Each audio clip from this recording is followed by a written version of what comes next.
Welcome to our channel. Today we how to restore Supabase storage buckets for image upload apps. Step to restore Supabase storage buckets for image upload apps. Begin by logging into your Supabase. Navigate to the storage section in the left-hand menu. Locate the storage bucket you want to restore. Click on the bucket to view its details. Check for any options or icons that indicate a restore feature or history of previous versions. If a restore option is present, select it and follow the prompts to choose a version to restore from. If there is no restore option available, you may need to manually recreate the bucket. To do this, click on the Create Bucket button. Enter the name of the new bucket carefully to avoid duplication.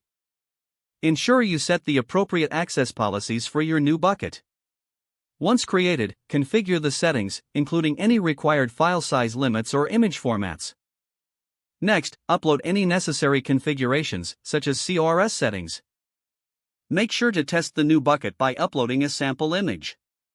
After completing these steps, verify that you can access the uploaded images through your application. Finally, update your application code to point to the newly restored or created bucket for image uploads.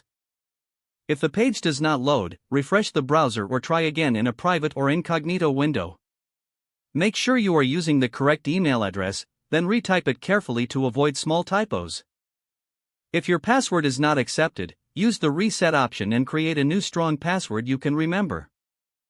Check your spam folder for verification or security emails, then complete any requested confirmation steps.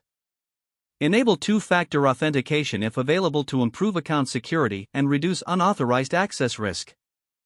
After signing in, review your profile details so your contact information and settings are accurate and current. If you see an error message, note it down and try again after restarting your device and internet connection. Log out when you finish, especially on shared devices, to keep your account and payment information secure. If the page does not load, refresh the browser or try again in a private or incognito window. Make sure you are using the correct email address, then retype it carefully to avoid small typos. If your password is not accepted, use the reset option and create a new strong password you can remember. Check your spam folder for verification or security emails, then complete any requested confirmation steps. Enable two-factor authentication if available to improve account security and reduce unauthorized access risk. Don't forget to like this video and subscribe to our channel for more step-by-step tech guides.